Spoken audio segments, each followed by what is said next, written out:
What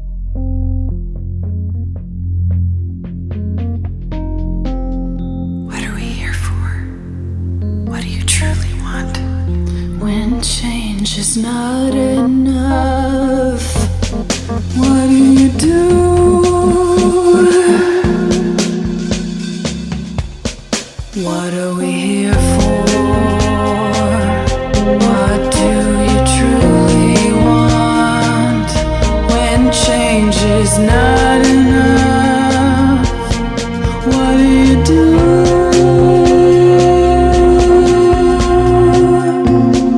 Let's talk about it, the problems we face. Let's fight hatred, no time to waste. The mind is naked, we can see it without an x-ray. Life is easy if we work together. We're the keepers, we're the people, we're all equal, filled with purpose. The past has pain, it'll drive you, even make you take aim. But together is where we should aim. Together is where we should. What are we here for? What do you truly want? When change is not enough, what do you do?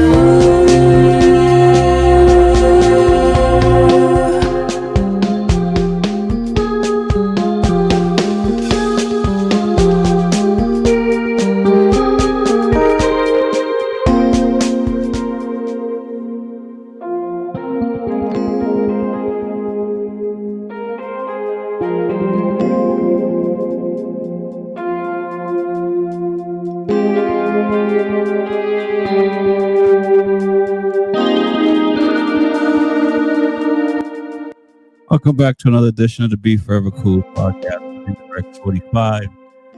We got some fun tonight. This is Vroom Wednesdays. Got the guys in. We're going to introduce them in a little bit. I want to thank everyone for liking and subscribing and doing all the wonderful things we like, all the comments and all that stuff. I mean, we really appreciate it. The back and forth on IG, on TikTok as well, Facebook, even Reddit. You know what I'm saying? So very excited. Definitely. I'm excited that you guys like what we're doing, and we hope to continue to do it and have some fun. This past weekend was the Brazil round. We have Coda coming up. Press conference is going to be tomorrow, Thursday. The season is not what we thought it would be. A lot of craziness. But before I go into it all by myself, let me bring the guys in. Welcome to the show, Jordan, man. How you doing tonight? Loving life, brother. Loving life, man. Like I said, this season is not what it's expected to all to be wrapped up. I'm glad that it's been a kind of a moving shaker so far. So I'm liking it. I'm liking the way everything is starting out. Even with Moto 2 and Moto 3, it's not all gimme. It's definitely some movers and shakers in the paddock this year. Nice, man. So how's the weather in Georgia, man? Weather's pretty good. Actually, it's riding weather down here, brother. It is definitely riding weather. As long as it doesn't rain as much as it has been for the past couple of weeks, kind of off and on, right. It's definitely riding weather. So if you need to come down to the south, I got a spot. I got an extra room. All right. Well, I think for me, it's going to be going up, but I'm going to try to definitely make it as I sort out my camera situation here. Let's bring in the other guys. Welcome to the show, Smitty, man. How you doing, man? Pretty good. What's going on with you guys, man? Man, ain't nothing much, man. Overheating my camera here, so that's unfortunate, but we're going to have to fix that. He's spitting that fire, that's why. You know what it is, talking to you guys. It's that intro, man. And not paying attention to what I'm doing. That's what it is, man. That's good, man. How's that Atlanta? Not bad. Good weather, but it's pollen season for now, so hope that goes away soon. But other than that, pretty good. Can't complain. Been out playing golf, working on my bike, getting ready for my first track day in 2 weeks, then my racing coming up. So that's it. Okay. That's what's up, man. 2 weeks? Where you doing a track day at?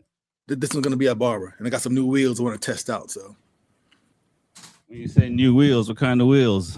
No, I got some Core Moto aluminum wheels now, a little bit lighter than the stock wheels. So Okay. I want to see how much better, or if it does anything different to the bike handling wise. So we'll see.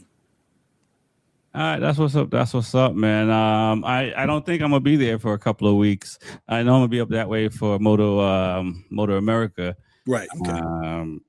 I definitely do want to do a track day up that way for sure. Well, let me keep it moving and get the rest of the gang in here, and then we'll all chop it up, and hopefully I get to do that track day with you up that way. Tyson, man, welcome back to the show, man. How you doing tonight? What's up, Rixie? Doing good. How are you? Man, technical difficulties. Got to yell at the producer. I feel like whatchamacallit in Tropic Thunder. Just as the guy playing the guy, you know that one. This is a dude playing another dude. Yeah, man. You must be excited.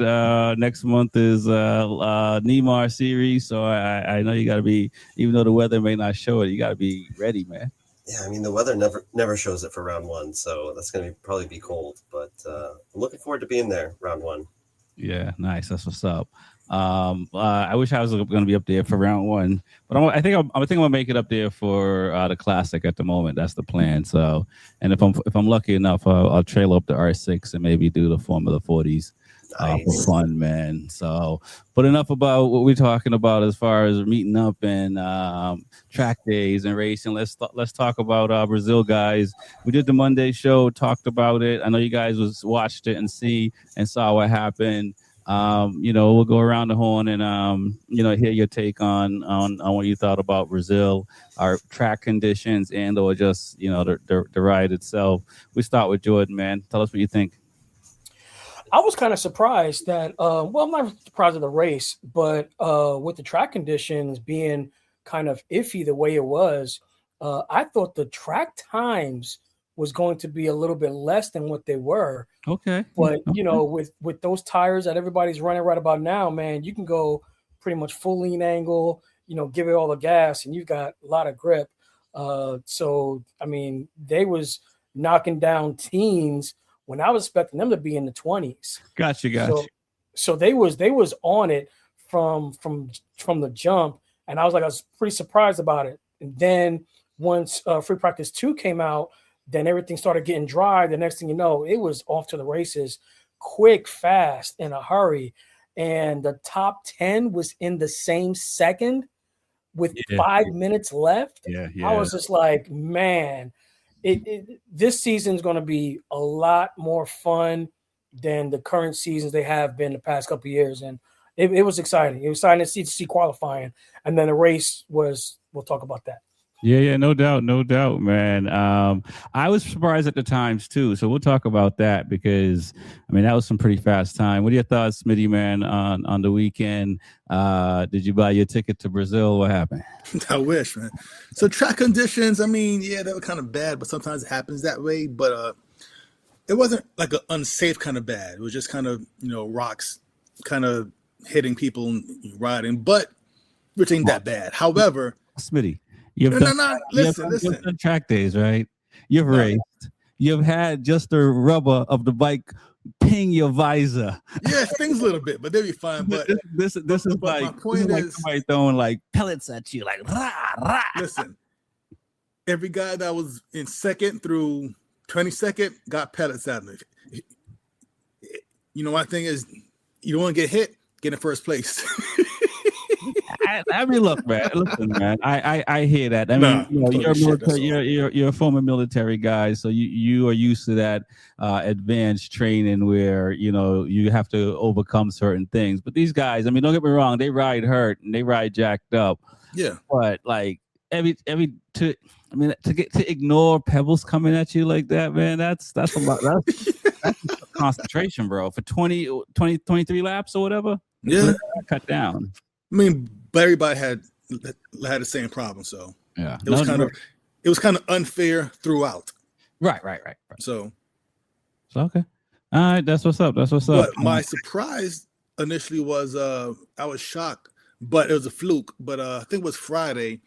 Toprak was like in third place, I think. Yeah. With the mixed conditions, he was up there. Yeah, that's why. Because like I was saying, like last year, that when he comes this year, I would say he's going to be between like between 13th and 17th place, but I didn't see him doing much. Right. So when I saw him doing, I'm like, wow, god damn, okay, I'm wrong. But then it dried up. Then he kind of became what I thought he was going to become, just kind of a guy, So that's not well. I mean, yeah, fair enough. I'll let you. We'll dissect that. Okay, I'm sorry. Just a guy in MotoGP. No. But I mean, he's still a phenomenal rider. Yeah. Like I'll be just a guy in MotoGP. No, we won't. No, we wouldn't be. We'd be lapped in 3 laps, right? That's what I'm saying. I'll be just a guy. That's what I'm saying. You know what I'm saying? You mean that for us, but Tyson, man, what are your thoughts about Brazil, man? I mean, do you think that they should have kept Argentina, even though Argentina didn't want to spend any money on the facility? Brazil did, but I mean, after this weekend, I do want to see receipts. Yeah, I mean, we both raced at Loudon. I mean, for track conditions, I didn't think that was crazy terrible, but right. It is a bad look for the premier class of racing. Like you and I going out there and having a race day, like, okay, just live with it. It's a track. We've seen similar kind of thing. Yeah. But to see that like on the big stage, and as you're saying earlier with like injuries and stuff like that, like the seasons are longer now with the sprint races and even more weekends that like, do you really want to be like breaking some guy's finger round 2 because the track was literally just degrading as they were riding it? So right.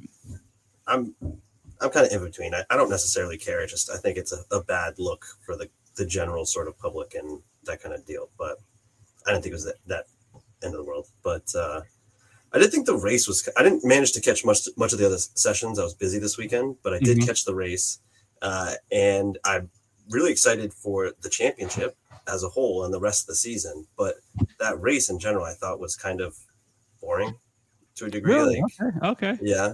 I mean, I liked seeing Marco out there up front. Like, good for him. He's earned it. I hope he wins the championship this year. It would be good to see the Aprilia go across there. But other than that, I was expecting more. How about that? Like, not necessarily it was boring. I just thought there would be more tight racing and pushing, but I get it with the track basically right breaking apart. That makes it hard. So it sounds like you were disappointed with Ducati. I mean, I certainly was disappointed with Ducati. I've been disappointed for the first 2 races. Like, yeah. I expect a little bit more, especially after the season they had. Like, I figured that would have lit a fire under them to like, all right, let's make sure we put the nail in the coffin and Aprilia knows who's the top dogs, and It does not seem like they did that. No, I agree. What are your thoughts, Jordan, on that? I mean, you guys watched the race. Aprilia seemed to have it figured out. Acosta with KTM. Digia, I think, saved Ducati this past weekend. Even though Marquez won the sprint race, I think if Digia didn't make the mistake, he wouldn't have won the sprint race. I think because he only made one mistake. What are your thoughts, Jordan? I agree. Digi had a really good start. Wouldn't have the best start, but he had a really good start. His pace was really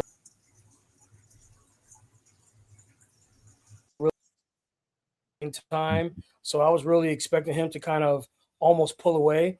But like I said, it was not say mixed conditions at that point in time in the sprint, but they were still dialing in like 1 or 2 last little minute things. And like I said, with everything being pushed back with. I wasn't going to talk about it, but I mean, we can't talk about it because obviously it is a talking point. The sinkholes, that blew up in the middle of the freaking track is kind of like, okay, what are we doing with this? But I mean, for a semi-new track, we haven't been there in 22 years. When we finally get there, they get new asphalt, they get a whole new, presentation, a whole new thing for the track. And for something like this to happen, it's almost, you have to look at the surrounding areas. You're in a rainforest, so you're going to have soft and hard packs and stuff like that. And, the ground is constantly moving where you're at. So, I mean, it is what it is. Not say it is what it is, but it is the area that you live in. Right. So to have a sinkhole and for them to fix it, patch it, get everything going on the same day within literally a matter of hours and keep the show going, kudos to them. Kudos to them for making that happen. And like I said, they had a lot going on that even Smitty talked about. They had a lot kind of going on that they wasn't expecting.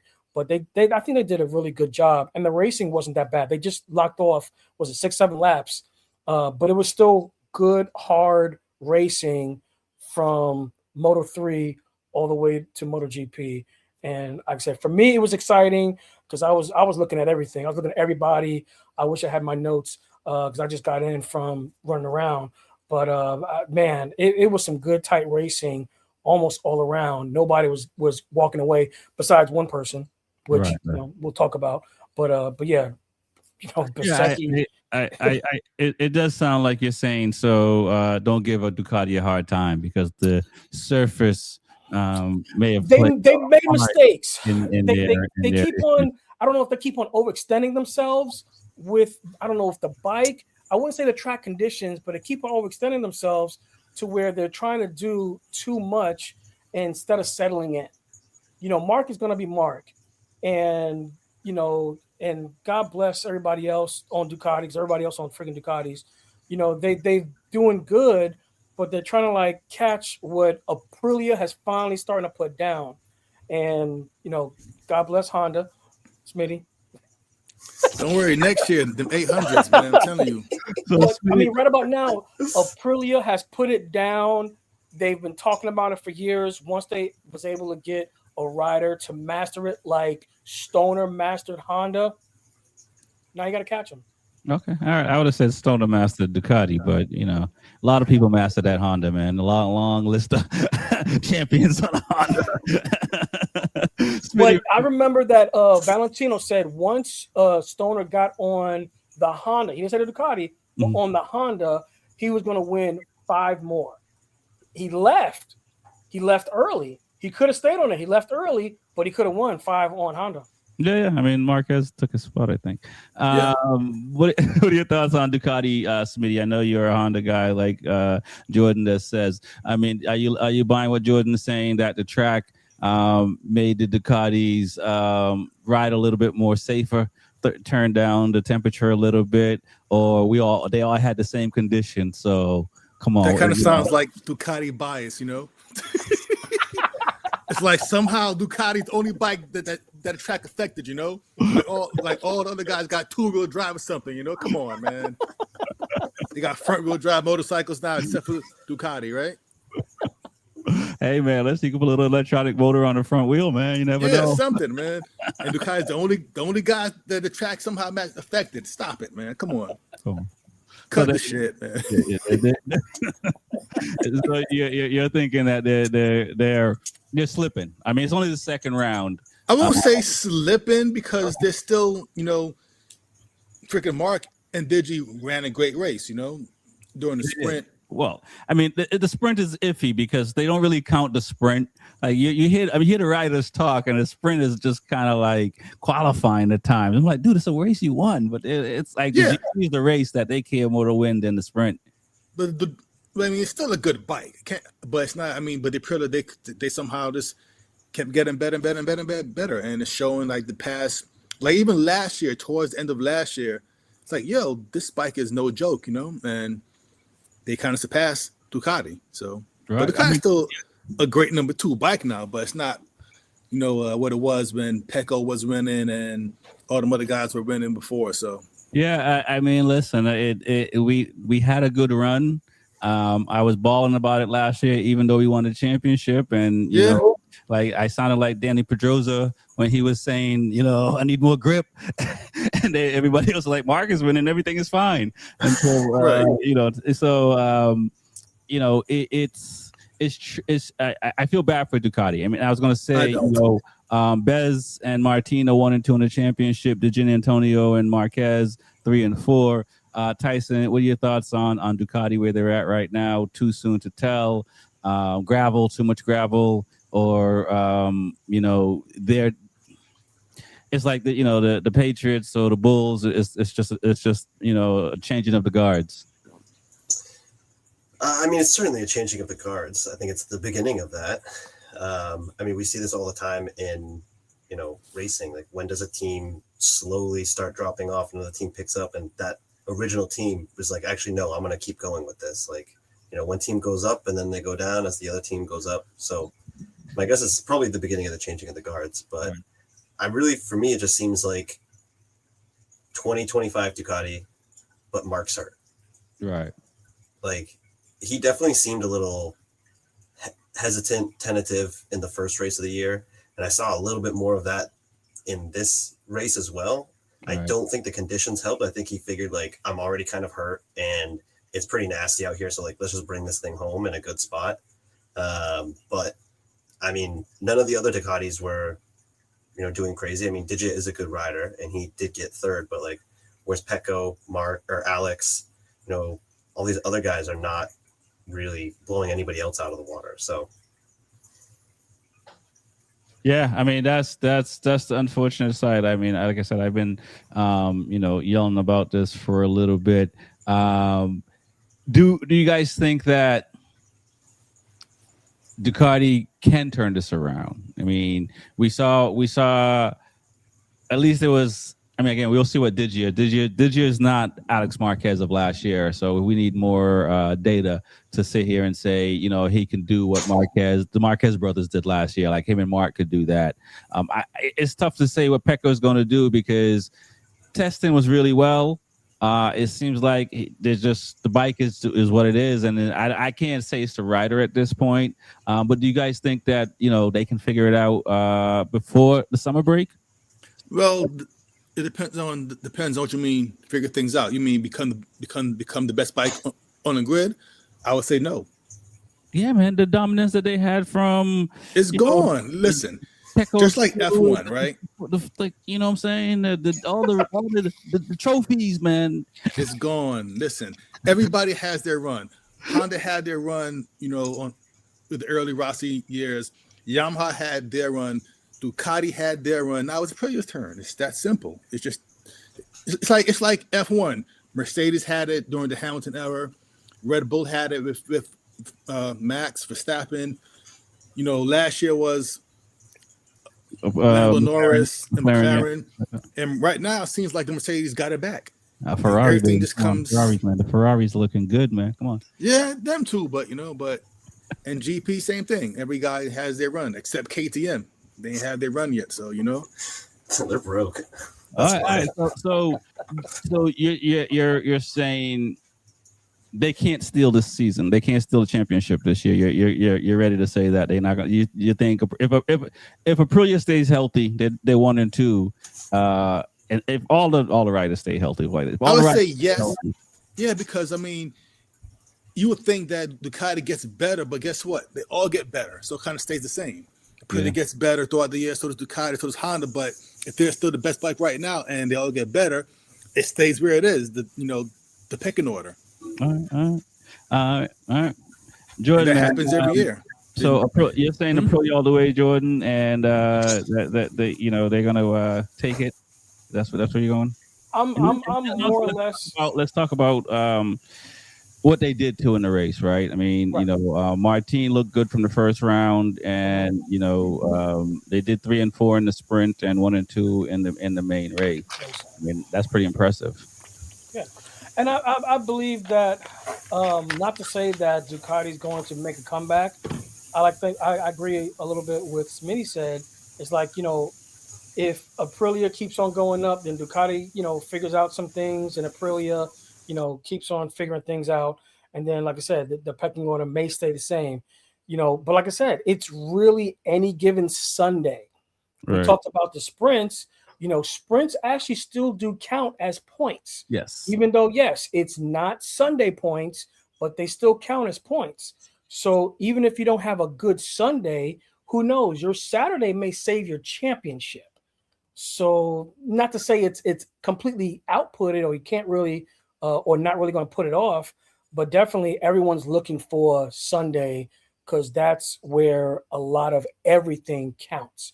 That's where a lot of points are going to be counting. That's where a lot of sponsorships are looking at. Is for that Sunday ride. So I think it could stay the same if everybody stays healthy and if all the tracks are immaculate. Right. And everything works out like, Jesus comes down and touch every rider, any given Sunday is going to happen. So I mean, it's really a matter of if they can figure something out that another team hasn't figured out. They may use some cheat code that Marquez may pull out and go dart off in the daggone tents again and throw everybody else off again, and then be like, "What are we doing? What are we doing? What's going on?" So I mean, it's really dependent on what's going to happen. But I'm glad to really see that MotoGP is really making a big staple here in the States. I don't know if everybody saw that they're making a big announcement, what they did in New York, and who knows what they're going to do in Texas. But I'm really glad they're actually making a real big effort to spread MotoGP here in the States. I like that as well. And we'll touch on Coda in a little bit. Tyson, I mean, what are your thoughts on Aprilia?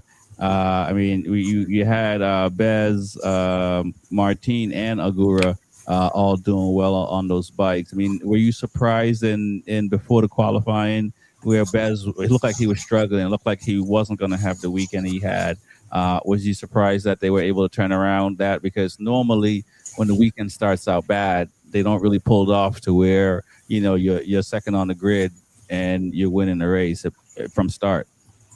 I mean, yeah, it was certainly a surprise, especially him and Martin running up there into first and second. But I wouldn't say it's like a massive one. Like, I definitely think they are probably slightly the best bike on the grid. They look like their riders have the easiest time riding fast on their bikes. Crazy. That's crazy to think, right? A couple of years ago when Aleix was mad that the clutch wouldn't hook up. Yeah, and it is a complete shock. But I mean, we could have said the same thing about Ducati in 2020, 2018, 2019. Like, can you believe a Ducati isn't easy to ride and everyone loves it? Like, for the longest time, they were the worst, most unruly bike on the grid. But yeah, I'm not totally surprised. I mean, they showed it in the last couple races of last year. They seem to really figure out and, you know, get into a step with it, with their bike and their riders. But I'm still worried about, like, Marquez. Like, I don't think this championship is over. Like, I mean, obviously it's only the second round, but like, I definitely think their competition is Marquez. If he can get healthy and start riding like he did last year, I mean, like, the only difference between the Ducatis versus the Aprilias this year is that Marquez is not at the top. All the rest of them are basically in the spots where they were last year, roughly. So, No, Gian Antonio was a little bit further down, even last year and the year before that. Mark Marquez was pretty much, you know, where he was usually at. Alex was kind of fluctuating a little bit in the middle, but he was around 5th, 6th, 7th. I feel like Alex is reverting to the mean here. Unfortunately, like, I would like to see him back at the top like he did last year, but it feels like that is how it's going to play out this year. Well, you know, be careful what you ask for, right? You want the new bike. You see Morbidelli on a 24 still, and you see Furman on a 24 bike, you know, so he's on a 26 bike, and Pecco, even though it sounds like it seems like the bike is better than a 25 bike. I think he's struggling a little bit as well. And I think, you know, Pecco's struggling with Digia figured it out this weekend, but, you know, one weekend is not enough, as we saw that with Pecco last year. I think in Japan, I think it was when he won one of the only races he won last year. In the West, he won that one, he won that one in the West. Yeah, you're right. You know what I mean? So it'll be interesting to see. But again, we'll see after Coda, because Coda is a track. But we're going to jump into Coda in a little bit. Let's talk about we'll talk about Honda, because Smitty's here. It's interesting because I think the mixed conditions jacked up the Honda, because like they were steadily. I mean, I still think they're the third best bike on the grid as far as manufacturers. I think they're definitely over KTM and Yamaha at this point. You can say that and you aren't wrong, but the gap between second and third is so far. It's like it doesn't really matter. It's like you have one and two, and then, you know, 3, 4, and 5 after that. So it's like, yeah, it's third place, but like it's a far third place. Especially with all those Ducatis. And then it crashing out both races. I'm trying to look where they qualified. I mean, you know, like a half a second behind. Half a second. But that was the biggest gap. That was the biggest gap out of like all 10 of them, was a half a second. Yeah. So like I said, everybody else like a 10th off, a millisecond off, but that half gap in 4th and 5th, that was the biggest gap. You know, so I mean, it's we can debate about the gap. Third place is third place. I'll give them that. But I think they're in the position to. I don't know if they'll finish second in the season, but I think they can maintain this position. And I think that if Mir can stay up, and it seems like they got some technical gremlins on in the bike this past weekend as well. What do you thought? You finish talking what you're saying, Smitty, about Honda. I mean, do you feel like they can? Win this year? I think they can win. Do you think they can win this year? To win has to be like a rain race, honestly. Sorry, but a dry race, I don't see it happening. I'm being, realistic. I don't see it happening. Okay, really? But beat who? Bez on the Predator beat Marquez. Honda had one on Coda with Renz on it. Yeah, but that was like 2 years ago. Maybe 3. Yeah, right. yeah, 3 years, but still the one. Yeah. You know what I mean? Zarco's figuring it out. Didn't Marquez crash that race? I don't remember. I don't remember if he's crashed out or not. So he crashed that Coda. He was injured. I'm not sure it was last year or the year before. But he crashed on the Ducati, but he was injured when Renz won. Okay, that's why. Listen, man, we show up and you finish, and that's what happened. You can't. Everybody wins when. I mean, you can't say Michael Jordan won because Dr. J and Russell wasn't playing. Can't do that, man. True. All right. So so Honda, look, yeah. Go ahead. I'm just waiting, for next year for them to win something, man. So you're thinking 850s where the Honda will shine. All right. Okay. What are your thoughts, Jordan, on Honda? I mean, you're gonna trade in that R6 for a Honda? No. I played the new Ride 6, and when I raced the 600 class, it's a 24 Honda I'm racing. Yeah, it's a good bike, man. In the video game. Yeah, the video game, yeah, perfect. I don't know why, but it is. I'm like, what? Video game. I'm riding the same one. Yeah, I don't know what's up. What are your thoughts, Jordan? I think Honda, they've got, I'm not saying they've got some work to do. They're making things move. They're making progress. Where they're going to beat Aprilia and everybody else, probably not. Are they going to stay where they're at? Hopefully not. Like I said, I would like to see them move and shaking outside of a wet race. Gotcha. I'm really tired of seeing them doing decent on a wet race. So hopefully they're able to figure some stuff out and be able to drive down on that Honda. That was the last time I did anything with Zarco. That was 2 years ago. Mia got on the podium end of last year. Yeah. At the end. Come on. Listen here, Smitty Jr. Come on, don't do that, man. Everything was already settled. Everything was settled. No one cared about it anymore. It was kind of like, let them have one. You have a point there. I was going to bring up the Nokia part. Tyson, man. I mean, do you think that these manufacturers may, call it a season, and just wait for the new era? Because it's kind of like we got 20 more rounds to go, and then we have new bikes. How much effort should we put in to get to how far? Because at the end of the day, even if they finish 3 or 4 in the title, Honda, they still gonna, is the effort worth it? My guess is probably the only teams actually developing their bikes this year are Ducati and Aprilia, because they're fighting for the championship. The rest of them, I guarantee, are just banking on the next regs. And any money that they have, they're going to be spending on the next regs, without a doubt. It's the same thing in Formula One. All these other sort of, racing series, they all do the same thing. Tank it for the next season and, restart. So I think they have a good bike, though, Honda. I definitely think they could get a podium or potentially a win. Maybe. It's a hard maybe on a dry track, as the other guys were saying. But, they seem to do pretty well in Japan and Malaysia, and I could see it at some of the tracks. But yeah. I think they did Silverstone and the French Open, French Grand Prix. Different. Yeah, but that Silverstone and the French race were definitely interesting. There was other factors at play that they kind of won on and got those finishes. So Right. But I mean, Honda's like the Lakers or the Celtics. No, we shouldn't tank, right? We shouldn't tank. I mean, we should show up. And I mean, I think Honda has the most world titles as a manufacturer. Yeah, you know I can what I mean? definitely see them I can see teams using this bike as a test mule for next season, and then if it works for the season, great.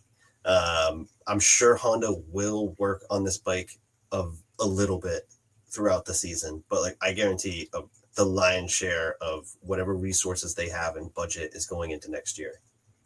Yeah. Same thing with KTM, same thing with Yamaha. They're not investing in this year. I mean, why would you? As you were saying, if your best bet is third, why would you invest all that money just to get third when you might get first next year? I agree. For the fans, man. For the fans. Yeah. Quick question. Tyson, you said something about, or I think it was Rex, you said something about world titles. Aprilia got 54. Doesn't Ducati have 74? World Superbike. We're talking about MotoGP. Yeah. Okay. So Aprilia, I know, has 13, if I remember right, 13 GP titles. MotoGP titles? MotoGP.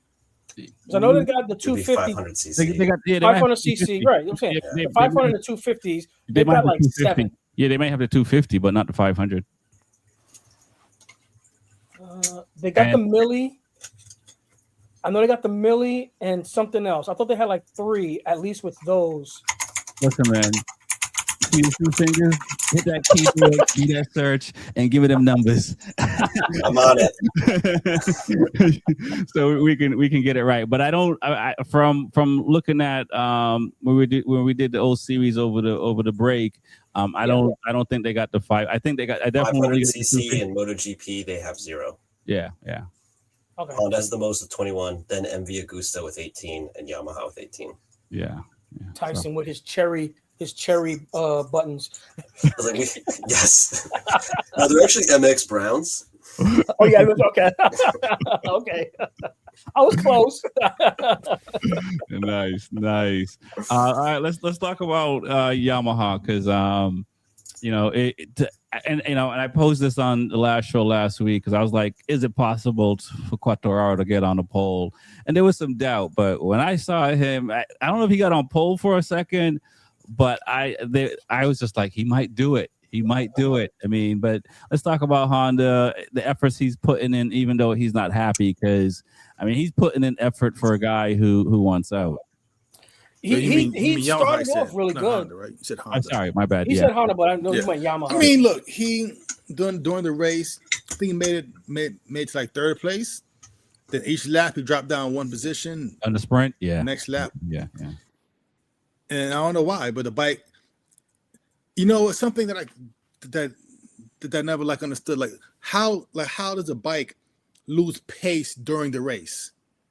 It's grip. I think it's grip. I think the Yamaha. I can't say Honda, but the Yamaha. I think he's losing grip. But also, I'm no MotoGP rider, but I remember when I went from racing a twin in this SV650 and having a twin bike on the street, as a rider, and then going to the inline 4, and it took me a whole season to get up to speed on the inline 4, to the point where I even had to get a street inline 4 just to get seat time in.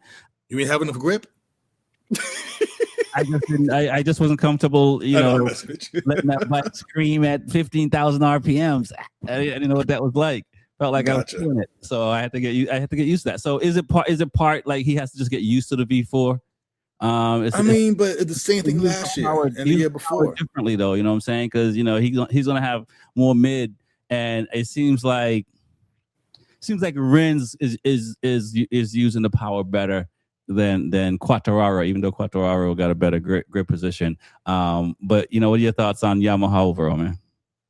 I mean, Yamaha had the same problem they had for the past 3, 4, 5 years.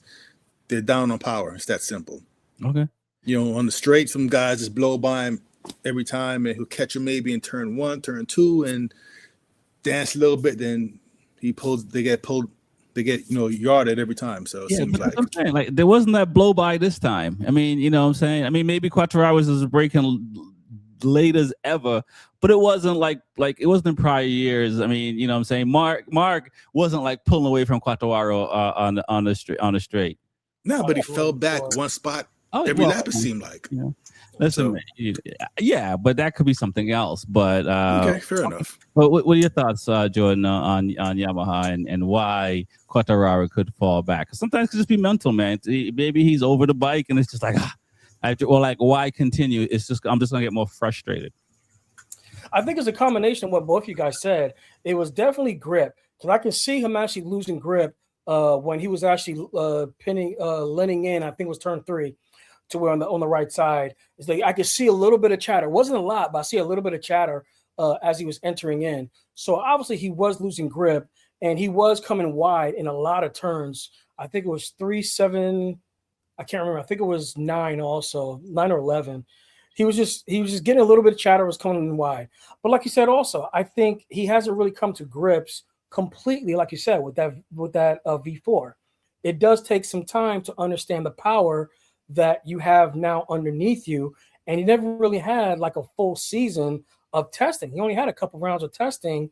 And, you know, even when he was doing testing, I believe he was bouncing back and forth. And another thing that I wanted to bring up was the aerodynamics. There's a couple of teams that's I don't know why he did it, but it looked like he did it. I will let Jordan come back in when he comes back in and finish what he's going to say. But to piggyback on what he was talking about, as far as, you know, saying there's a couple of things, Tyson, could it be mental as well? Because last year, Acosta, you know, he said this year, but last year when he came into the season, he wanted to win right away, and he was just, you know, win or get mad.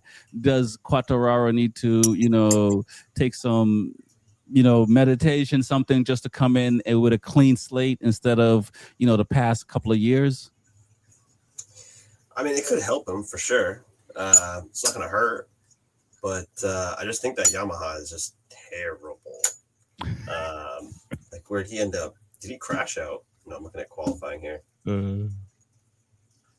But I think I mean, all those Yamahas are just kind of sitting in sort of the same spot, which would give me like my impression would be that's just the performance of the bike, you know. Especially when in the sprint. He was in 6th in the sprint, and then he was 12th. He was 16th in the race. Yeah. So like, I mean, it just seems like the performance of the bike. I mean, he was doing this last year where he would be 15th one race, and then the next race he had pole and fighting for 3rd, 4th, and as Jordan was saying, just slowly getting, or Smitty maybe was saying, is slowly eaten away by just slightly quicker guys behind him. And he just reminds me of Honda on the Ducati at the end of his career. Just not the Ducati, sorry, on the Honda. Just, you know, riding the piss out of the thing and getting whatever he can, but just not having the support to do more than that. Right. I agree. I mean, one thing we can say is that, I mean, you know, the KTMs look pretty bad. You know, they outside of Costa, the rest of those guys suffered. I mean, it's pretty wild to see what KTM is going through right now. Are you guys surprised? We'll start with Smitty. You surprised at how Maverick is suffering? And I mean, it's kind of, you know, that we saw the whole Lorenzo team training thing, and to have it completely fall apart. I mean, did Lorenzo lose all his clients after this? You know, what are your thoughts on KTM, man? And I mean, Acosta looks great, and it sounds like he's going to be our 46 Academy next year or the factory. But it's like I said, earlier, you have Aprilia, Ducati, then everybody else, Honda, and the KTM is just not a good bike. And I think Acosta is overachieving on the bike. He's just that good. So Maverick, his summertime new training regimen with Lorenzo and all that stuff he's doing, I mean, he's still just Maverick, you know. Oh, don't do that, man. I mean, no. Listen, he'll surprise you. He'll surprise you one weekend, qualify on the front row, and then just fall back. In the next couple of races, he's in 10th place again. So it's just a bad bike, you know. Honestly. Yeah. Okay, I hear that. We'll talk to Tyson. I mean, you know, we said that a lot of people said that last year Martin should have, you know, kept his mouth shut on certain things. You know, we over the past weekend or week, I saw stuff in social media where, you know, Vinales is saying, you know, he regret what happened with Yamaha, but not with Aprilia. I mean, should these riders know not to just speak ill in public? Say what you want around your family or friends and stuff like that. But, you know, at some point, you know, you could get yourself in trouble if you're trying to stay into the paddock. And this sport is very cutthroat as far as, like, you know, if you go wrong, they isolate you. Like, you know, some could say that it happened to Joe Roberts. But what are your thoughts about KTM, and if you want to add a little bit about Vinales, and you know, maybe not saying too much, but sometimes, you know, you don't want to burn those bridges, right? Yeah, I mean, just on that point there, I mean, when there's only so many manufacturers and teams, like, you really cannot afford to burn a bridge in the industry. But devil's advocate on that is, my guess would be, it's just like their only attempt to try to fix things. Like, they've tried to fix it in the team, they've tried to do express this, express that, and then they're just kind of like fed up with it, and they're lashing out maybe in the media, hoping that that'll get a good reaction from the team for them. But I doubt it ever works out that way. It probably just, you know, all these guys have big egos, and they probably don't see it that way, and it sours them on a relationship. Look at Martin. He's got beef with now Ducati, and who signed him on originally? Honda? KTM. He left KTM, yeah. Signed with Ducati in GP.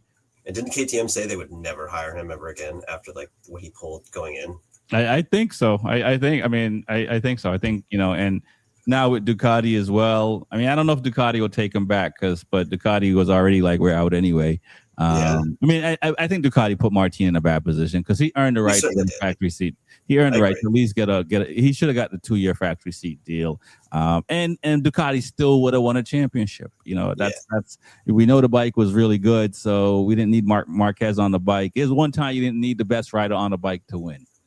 Yeah, agreed. You know, but the KTM, I think they're fighting for the worst bike on the grid right now. Like, I mean, we are only 2 weeks in. Like, things can change here. It's a long season, but from what I'm seeing right now, it's really like Yamaha and KTM are fighting for who has the worst bike. And it's kind of sad because KTM started, and, you know, no one really had high hopes for them, and they started like gaining a lot of progress in their first couple of years in MotoGP, and then they seemed to hit a plateau. What was it, like 22, maybe 23? And they've seemed like they've taken every next season after that was a step down.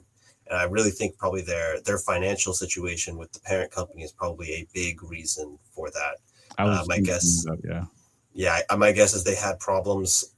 I mean, we probably know they have problems for years before that, and they were just getting less and less and less support. And then once the bankruptcy, you know, system took over, like, it's just even less now. So I definitely think that is what is hindering them. Yeah, when you used to just writing checks, and then all of a sudden you got someone to answer to. And they're like, we know what you did, so you're not signing any checks. And then with Tech 3, having a Formula One guy come in and say, how much money we got in here? All right, this is only a 1-year thing. We're giving you tires. And that's a tough situation for a rider, for an employee of any company, when companies are bought and the top make changes and it trickles down and it's numbers, and it's all numbers because they don't know the people. So it's all numbers that they're looking at. They don't know these people, and they come in and change. And as a rider, you're hearing it, or you're in the meetings and knowing about it, but you still have to come out here and act like, you know, cancer is growing in the organization.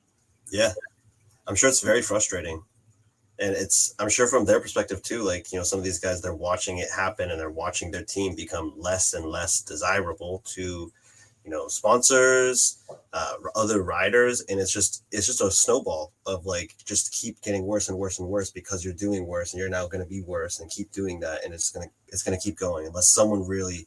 My guess would be they'd have to inject a lot of cash into the company or into the team to actually get them to turn around. Right. Or a few people got to break some rules and say we're not listening.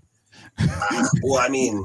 If you don't have the money, it doesn't matter how much you don't want to listen. You know, like, if I only have $1 million, I can't spend $10 million. Right.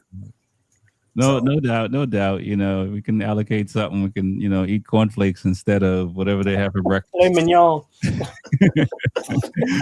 Let's talk about this weekend coming up in Coda. Like Jordan said earlier, we saw the VR46 with their cool, for lack of a better word, USA livery. It was cool. It very cool, very cool. I'm a fan Very of different. yellow. I liked it. So that's that. I'm a fan of VR46 Academy, and you didn't like what they did. Okay, all right. Curmudgeon. I mean, if you're gonna do it something like that, then emulate.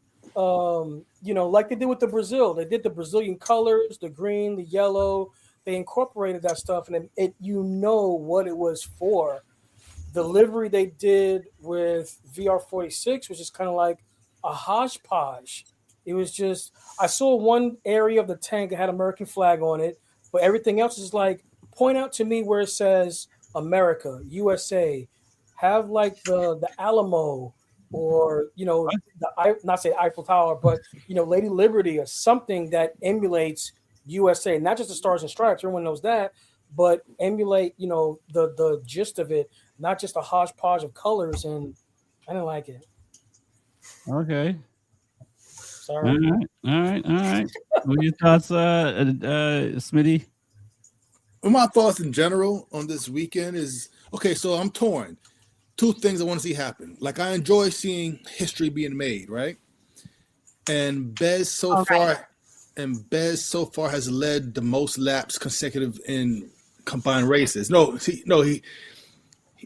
think if Bez leads this race from lap 1 to the end, he'll break that record, right? Mm-hmm. And I do want to see that happen. However, I'm a huge Marc Marquez fan, so I want to see Marc Marquez get a win also, so I don't know, but I'm looking forward to something happening good this week. All right, okay. Either glad he Bez finally broke the take away record. and lead 5 straight races from flag to flag, which is impressive, or Marquez, become Marquez again, one of those two. All right. So you have I'm trying to get a photo of delivery, but No, I saw it. I like it, because it's colorful, it's wild, it's bright, it stands out. And sometimes we are so caught up in our old ways of, hey, thing has to be this one solid color with a couple logos. Like, why? Have fun with it. You know what I'm saying? I like the logos. Yeah, I don't mind the logos, but like I said, what they did with the Brazil one, that was Brazil colors. With us, all we really have is the red, white, and blue. So I mean, if they would have had something emulating just America in general, I guess, like I said, it doesn't have to be everything, but just highlight some stuff, and then instead of it just being, Are they the only ones doing a special livery? Yeah. I'm not sure. Okay. Sometimes they bring it out on race day like a surprise, but I don't know. Well, my thought was just maybe someone else is doing like the Stars and Stripes, red, white, and blue kind of thing, and they're like, well, we can't have 2 red, white, and blue bikes. That's it. Yeah, it's cool as shit, man. I like it. But what does it say? Does it say America? Does it say America anywhere? No, it has a little Valentino bit on the tank. Right, and that's what he does. Yeah, it has a little bit like of red, white, and blue by the paint tank, jobs. and that's pretty much about it. So if they would have did some graffiti, that's something that America, really emulated. There's some graffiti on that. The tank has the U.S. flag on it. Right. There's some artistic stuff on it. I mean, I get what you're saying. I mean, but they're Italians. I mean, I don't, So when it becomes Brazil, they can just paint it green and yellow, and that's it. Yeah, but I think that it was green. I mean, they did what is it, Barrow's livery color, right? That's what they did, right? So they did something that was done a while back, and so for that, that's respectful. So, but I mean, I have no problems with the color on it, but I think Joe Roberts will do the American thing, theme. He always has, because he got because he got the what's his name, not the OnlyFans, but the other team, American Racing. They're always red, white, and blue. So they're always red, white, and blue. That's what I'm saying. Kind of change it up a little bit so that it's not emulating American racing, but definitely stand out. That it has a star on it for the Lone State, the Lone Star State. So, I mean, I think Puerto Rico. it's definitely more Texas than it is. Come on, man, don't do that.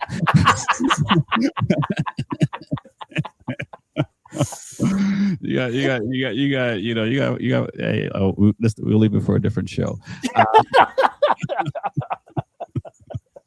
All right. So, what are your thoughts, Tyson, on the livery? I like the special liveries. I've been teased with Red Bull liveries my whole life, and so whenever one ever makes it into a race, I'm excited. So, I mean, it is what it is. It's not my bike. I'm not riding it. I don't run the team. Looks cool. Yeah, and I'm not quite sure why Rossi would have done it. I mean, versus another team, but I can see Marquez doing it, right? Because he's won so many times at Coda and stuff like that. But in any case, I mean, it's cool to see. I would expect Marquez to have something like that. Like I said, because technically right now he's still the king of Coda, so right. I would think that he would do some like a Texas theme on his motorcycle. But like I said, I don't know if Ducati wanted to do that or not. Yeah, we'll see. It's tricky when you're sitting in that factory seat. What do you guys expect to see this weekend? I mean, you just said Marquez, king of Coda.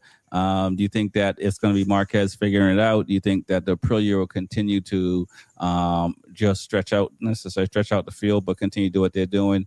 What do you expect to see this weekend, Smitty? What I expect is Bez to do what he does again, honestly. Because Marquez is still hurt anyway, so, he's not back to his normal self yet. But Bez, he's riding on another level that we've never seen before, honestly. So I think it'd be Bez, number one. Right. Maybe Marquez or Digi, number two, Then Martin. Okay. That's what's up. Probably a Honda in fourth or fifth with Acosta on his KTM right there. So my picks is, like I said, Bez, Marquez, Digi, Acosta, and Mir. Okay. All right. I like that. What are you thinking, Jordan? What do you expect? Who you picking to win? I'm checking the weather right now. Okay. I'm checking the weather right about now. It's really going to come down to that. Yeah. I mean, with Marquez being the king of Coda, I'm not going to really write him out. You almost really can't write him out. But that's the only time he hasn't won at Coda when it was raining. So he crashed. That's why. Well, that's what I'm saying. So that's the only time he hasn't won at Coda is when it was raining. So other than that, who are you going to write out? True. Was it raining last year? It was sprinkling, wasn't it? I think it did sprinkle, but he crashed. That was the only time he crashed. All right, just checking. All right, what are your thoughts, Tyson? It seems like it's Marquez, but we're gonna break it up a little bit, right? Yeah, I definitely hope to see Mark at the top, but I feel like it should definitely be a good sort of litmus test for the rest of the grid as well. I mean, they've all got a bunch of experience at Coda, and so do all the teams. So like they probably have setups dialed in for it, and everyone's probably going to go off right from the beginning. But I definitely think it'd probably be a fight between Mark and Marco Bezzecchi. But yeah, I don't know who else would be up there. It'd be cool to see Fabio too. He had a pretty bad year last year, so I think Gian Antonio, him doing well this year is good to see as well. It sucks to see like a good rider and then they have a shit year and then another one and then another one and they're out, and it's like, they just got unlucky and got bit. But yeah, okay, all right, yeah. I mean, I'll say Bez, and Bez. I mean Bez. Bez. 1, 2, 3. He doesn't go so fast. Right. I'll say Bez, Martin, and I'll throw Marquez out there because you can't, like Jordan said, you can't rule him out at all. And Gian Antonio is coming off a second place and a third place. So anything is possible. And I think once they have the Ducati dialed in for him, and we saw that in 2024, he can do well. And so for him to be already on the podium in the second race of the season, even though he had a crappy time in the first round, it's good to see because usually he's been coming on later in the year. So I think that Gian Antonio got an option. Obviously, Acosta, he's still hungry, and anything is possible. Ogura, I'm not going to rule him out. I don't know what happened to Raul, but Raul did well enough from end of last season to the first round that. I mean, you got to give all, as you guys said earlier, you kind of have to give them the riders a pass because of Brazil and the condition. So, I mean, I think all four Aprilias has a chance. I think that at least 3 Ducatis got a shot, and 2 Hondas, 1 KTM. So it's tough, right, to see that, because you would think one of the things that bugs me is that the manufacturers don't give the riders all the same equipment, and it's contingent on how they're performing. And it's like, I got to perform good on a bad stuff before I can get good stuff. It's like, if you want all your riders to be competitive, just give them all the same stuff, and that's what Ducati was doing. So it's weird where with Honda, 2 of the guys are getting stuff, but Zarco wasn't getting stuff last year. It's just like, give all these guys the right tools so they can go out there and bring your brand, 1 step or 2 step closer. I don't know if there's rules in FIM or whatever the case may be that say they have to do it, but it's one of those things that would you're killing riders by making them ride with tools that aren't as good as the guy on the next Honda. Kind of, but it's like, if that's the case, then is it really a factory team if they all have the same stuff? I mean, at this point, that's the whole point, to separate the factory teams from the satellite teams. Well, put it like this: if I'm Zarco and I got a factory contract, which he didn't have this year, but last year he had a factory contract. Mm-hmm. If I'm Furman and I got a factory contract, I'm not on a factory bike. Why can't I get factory parts if I got the factory contract? If you're on a factory team, yeah, exactly. But he got the contract, so at least give him the parts. Yeah. And it's not like he's on a different manufacturer. You know what I'm saying? Right. But I get it. Once upon a time, they separated the satellite teams versus the factories. But since 2020, the lines have kind of been blurred, right? Okay. Are we still doing our guesstimation for the race? I thought you did that. Did you not come up? I was just kind of chiming in. I want to say Furman, Bezzecchi, Gianantonio. Okay. That's what I want to say.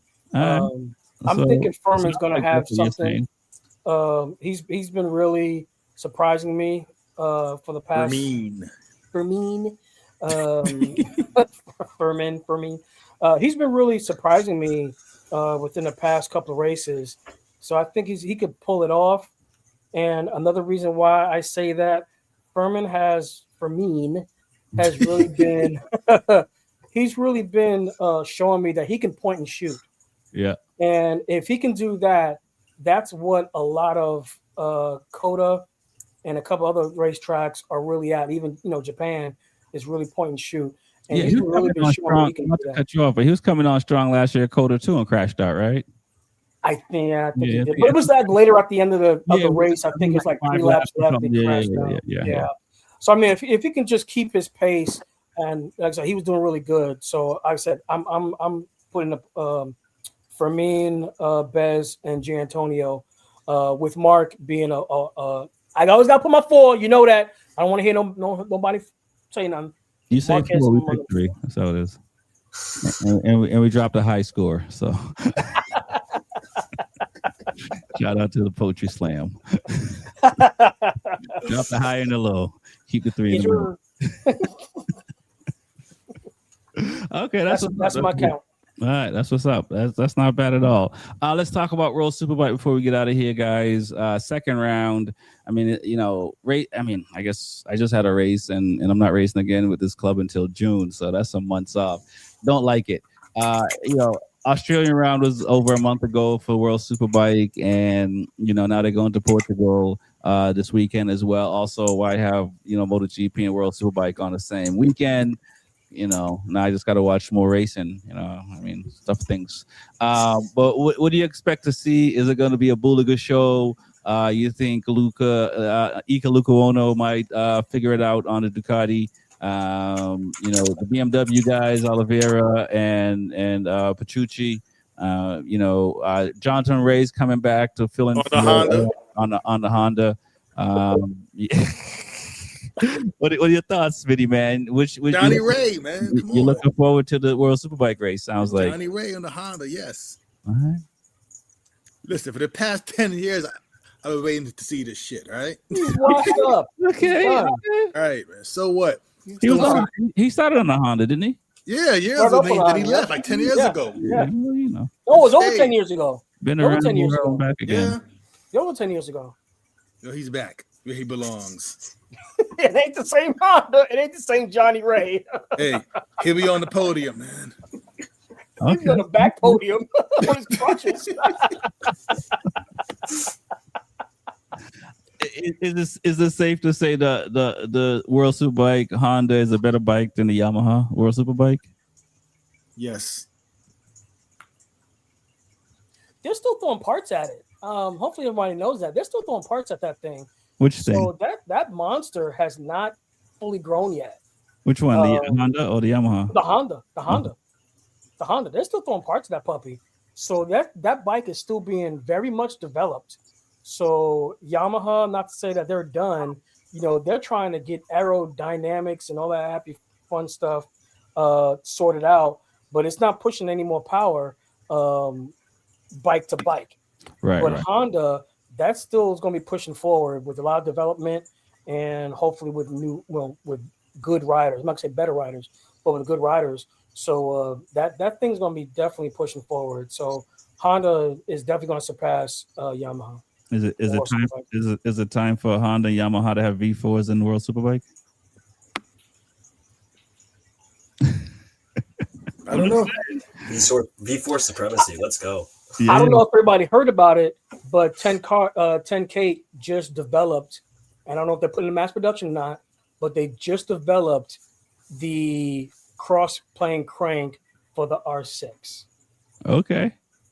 So I don't know what they plan on doing with it. I'm so excited. Look at my face. I'm so excited. You're gonna get I'm one? kinda like, are you serious? The cross-plane crank on an R6. It's going to be called an 850R or R6 850 or 850. 880, like 880. But I mean, dude, that is so sick. So I can't wait to see what they do with this thing. Yeah. All right. What are your thoughts, Tyson, on World Superbike and what's going on? Ducati all the way. Ray has a chance, like this guy saying, getting on the podium. He's retired. Oh man.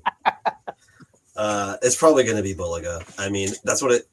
The only reason why Bulliga didn't win, he didn't win last year. It was Top Rack, did he not? Yeah. Top Rack. Last race, yeah. That's the only reason why he didn't win. And that's what I was just gonna say. Is like the only reason why he didn't win is Top Rack, and now there's no longer Top Rack. So I don't see any real reality of anybody else taking it from him, unless he gets hurt. Obviously, there's that chance. But, Right. But yeah, it's good to hear Honda's actually throwing money at their bikes. I mean, they haven't touched their race bikes in 15 years. Well, I mean, I don't know if you guys heard, even in the U.S., their contingency. I mean, go buy a new Honda, Smitty. Their contingencies is crazy. That they're giving out this year for racing. Yeah, but I'm not fast enough to win in these things, so it don't matter. One step at a time. One step at a time. I mean, it Why'd you buy a sounds bike? good, The but got to at contingencies. least be in third or second to win some kind of money. Yeah. I'm pushing you, Smitty. I'm pushing you. Come on, I'm pushing you. Get like a twin. They got the 650 twin. Do some twin races. You know. No, I'll tell you get what. beat by the R8. What I might do is buy that new Fireblade, right? Yeah. Put on my old body work and cheat kind of. Come on, man. You know. Yeah, Don't right. mind that VIN. Don't mind that. Don't look at that VIN number. Don't worry about that. Yeah, Yeah, scratch don't look it at the off. electronics you coming get out a of gun, the you forks. scratch it off. Exactly. Serial number. You know, the bike is starting by itself and pulling into the grid by itself, Yeah. right? It's a 600.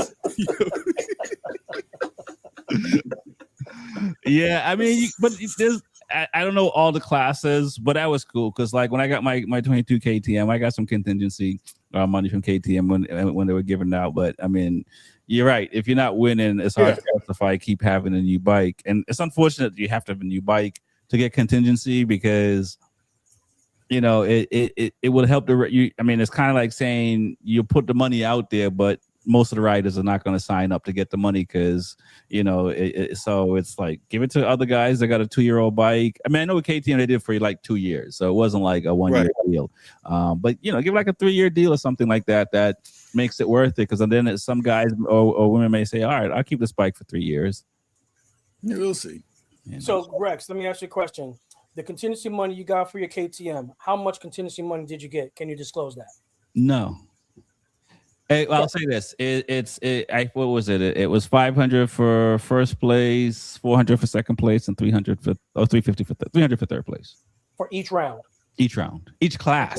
Each class. Okay. Yeah. So if you do 6 classes in a weekend, that's about to go there. So literally, you have to do like 6 rounds or 6 races per weekend, win everything to even at the end of the season come close to retaining or getting back the money you spent on buying a brand new bike. It depends. I mean, like my RC390, whatever, is like $6,000. So if you're talking, some people are signing up, you guys can attest to this. Some people sign up like for every damn race, right? So there's guys that are doing 12 races.